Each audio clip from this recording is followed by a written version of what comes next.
in a pitch-black, howling blizzard. The margin for error drops to zero. A frantic filmmaker drags an unresponsive companion through the snow. They are facing a dual collapse. Both the human body and the camera gear are failing simultaneously. This diagram shows the physiological and electrical energy drain happening in tandem. Whether it's biological body heat or electrical voltage, extreme cold acts as a vacuum, pulling energy from the warm center out into the freezing environment. Surviving this environment requires abandoning the idea of toughing it out through sheer willpower. You are fighting a calculated intellectual battle against the physics of heat transfer. 6 hours earlier, the environment reveals its freezing power. When temperatures drop far enough to freeze the moving water of Niagara Falls, the environment begins systematically stripping functionality from both the crew and their gear. The first mechanical casualty is usually the camera's LCD screen.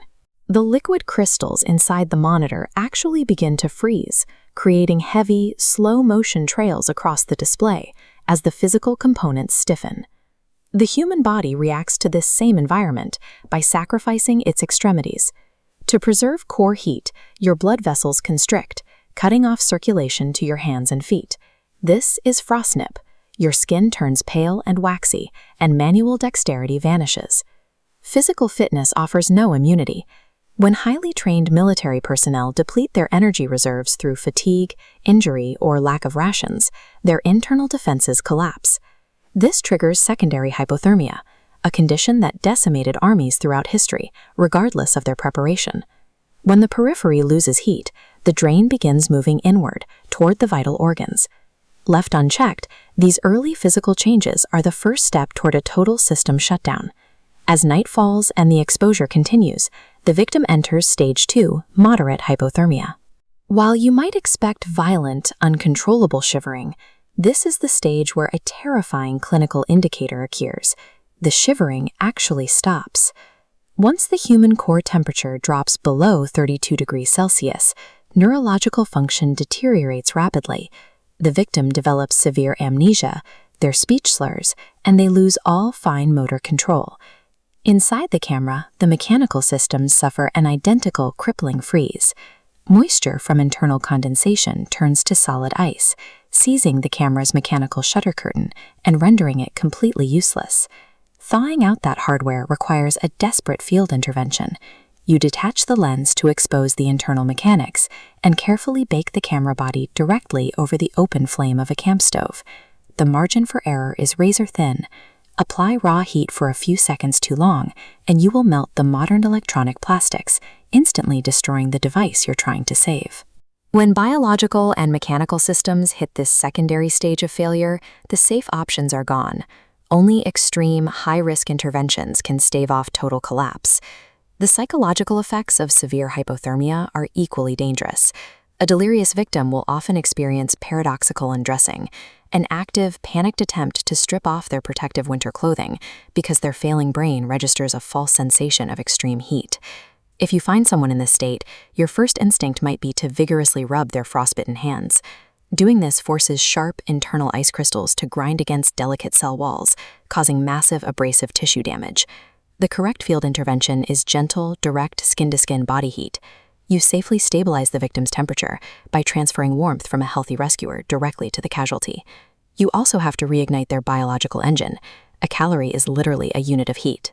Digesting a heavy, high-calorie meal provides the chemical energy required to warm the human body from the inside out. Lithium power bank cells follow the same thermodynamic rules. When their internal temperature drops too low, the chemical reactions inside the battery slow to a halt, and the cells physically fail to discharge voltage. To keep that gear running, you have to engineer artificial warmth.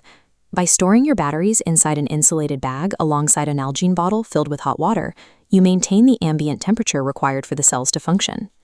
Whether you are fueling a human heart or a lithium battery, simply adding layers of insulation to a freezing core is useless. You have to actively and strategically transfer heat back into the system.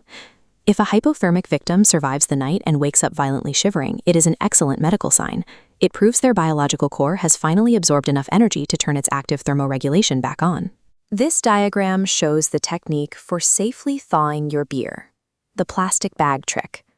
If you place an ice-cold camera into a sealed bag before entering a warm cabin, the destructive moisture condenses onto the outside barrier, leaving the internal circuitry completely dry. You must leave the gear sealed for at least 15 minutes. This delay forces the hardware to slowly and safely acclimate to the new temperature without sweating.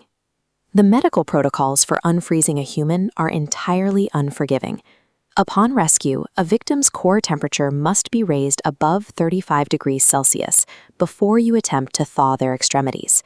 If you thaw the limbs first, cold, toxic blood rushes back to the heart and triggers cardiac arrest. You must never allow a victim to walk on frostbitten feet, and if there is any chance that thawed tissue will freeze again before reaching a hospital, you must leave it frozen. Refreezing thawed tissue practically guarantees severe compartment syndrome and amputation. Outlasting extreme cold depends on the rigorous application of physics. Survival rests on preparation and precise thermal management. They are the only things standing between a return to safety and a frozen grave.